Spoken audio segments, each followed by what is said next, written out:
Bien, les propriétés, il y en a deux types, les propriétés physiques et les propriétés chimiques. Voilà, il faut faire attention. Donc, au niveau des propriétés physiques, les éléments qui interviennent, c'est l'action de la chaleur, la dureté, la densité. Voilà. Donc, ces éléments, lorsqu'on observe ces roches que je tiens, facilement, justement, on peut tirer quelque chose en ce qui concerne les propriétés. Donc ici, on va parler des propriétés.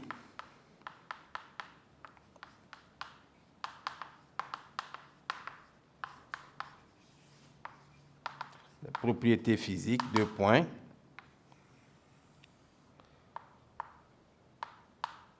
Commençons par la dureté et la densité. Voilà. La dureté et la densité. Et comme vous le constatez, le gneiss et le micaschiste, qui découlent justement des roches magmatiques, qui sont des roches dures et denses, il se trouve que ces roches-là également sont des roches dures et denses. En ce qui concerne la perméabilité, ce sont des roches qui ne se laissent pas traverser par l'eau et la chaleur n'a aucun effet sur ces roches. Parce que rappelez-vous que la formation des roches magmatiques est partie du magma qui est une bouillie de feu à plusieurs milliers de degrés. Donc du coup, une roche magmatique qui arrive à se transformer, il faut dire déjà que cette roche-là, ce n'est pas le feu que nous avons, le feu que nous utilisons de façon ordinaire, qui puisse justement avoir un effet sur ces roches. Voilà. Donc, on va résumer ceci en disant que le gneiss,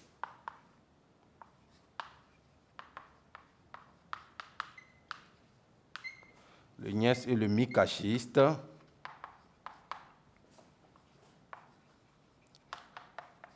sont des roches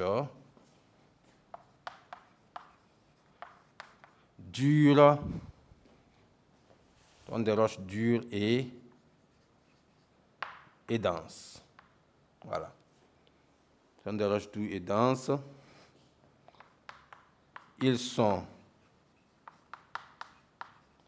imperméables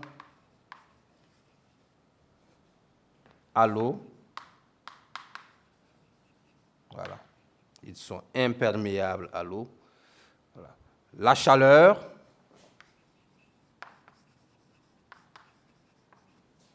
n'a aucun effet sur ces deux roches. La chaleur n'a aucun effet sur ces deux roches. Donc, voici un peu résumé les différents éléments des propriétés physiques. Alors, propriétés chimiques.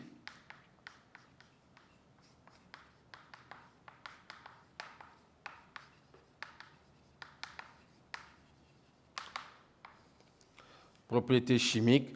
Là, c'est l'action de l'eau sur ces roches et l'action de l'acide. Donc, je vous disais que pour étudier ces roches, jetez un coup d'œil sur les granites que nous avons, sur le basalte. Voilà. Si je mets ces deux roches-là dans de l'eau, je pense que ces deux roches ne vont pas disparaître. Ces deux roches seront insolubles dans l'eau. C'est pareil pour l'acide. Je pense que nous avons déjà fait le test de l'acide sur du granit, le test de l'acide sur du basalte, mais on n'a obtenu aucun effet. Il n'y a pas eu effervescence. C'est pareil chez le gneiss, c'est pareil chez le micaschiste. L'acide n'a aucun effet sur ces deux roches. Donc, on va écrire le gneiss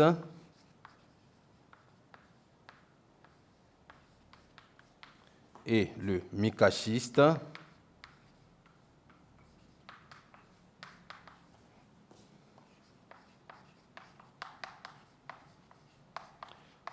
sont insolubles dans l'eau. Sont insolubles dans l'eau. L'acide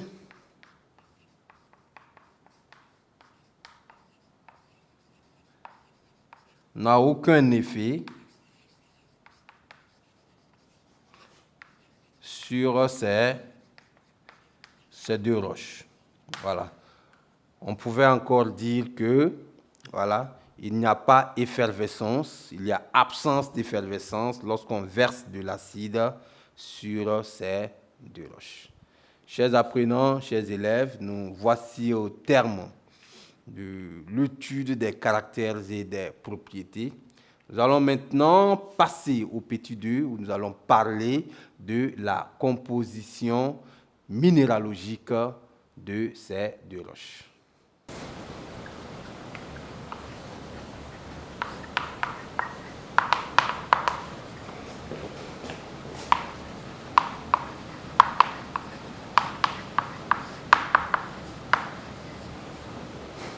Bien, donc il faut dire que ces deux roches-là sont formées de deux couches différentes, une couche claire et une couche noire. Les couches claires sont formées de quartz, de cristaux de quartz, voilà, le quartz qui est de couleur blanc, et les couches sombres ou noires sont formées de mica, le mica noir bien sûr.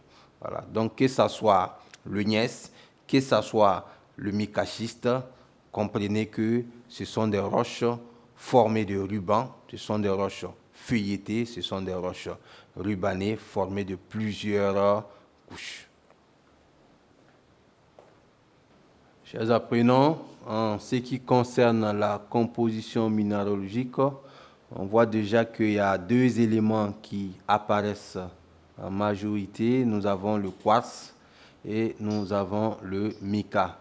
Voilà, qui intervient naturellement dans la constitution, dans la composition minéralogique de ces deux roches. Donc pour le gneiss, les feuillets clairs sont constitués de quartz et de feldspath, tandis que les feuillets sombres sont formés de cristaux de mica, voilà, empilés et juxtaposés. Le feuillet noir du micaschiste, quant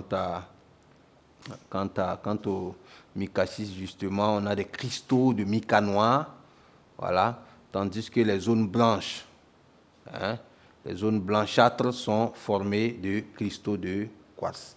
Voilà. Bien, chers apprenants, chers élèves, nous allions à présent passer à l'origine et au mode de formation de ces deux roches.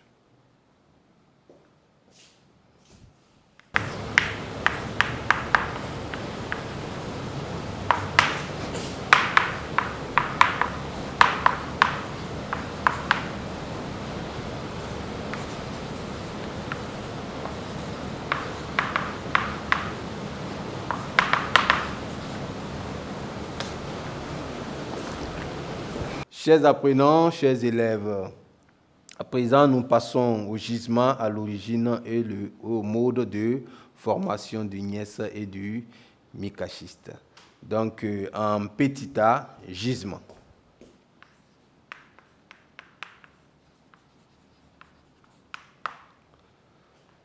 Bien, pour la majorité des cas, ces roches métamorphiques qui découlent justement des roches magmatiques se rencontrent dans les régions montagneuses, dans les régions plissées.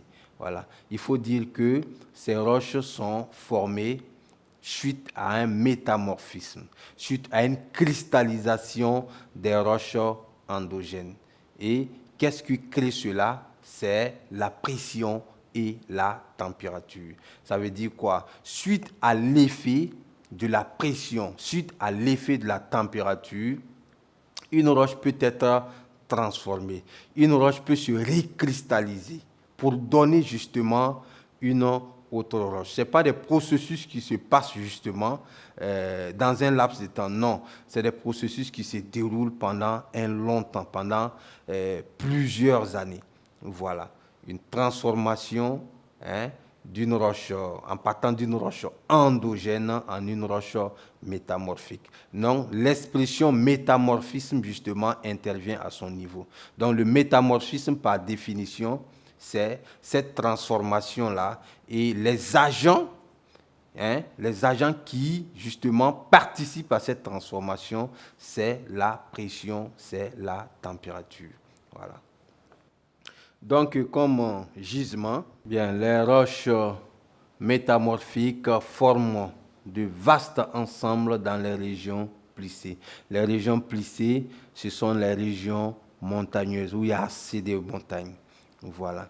Mais maintenant, nous allions passer à l'origine et au mode de formation de ces deux roches.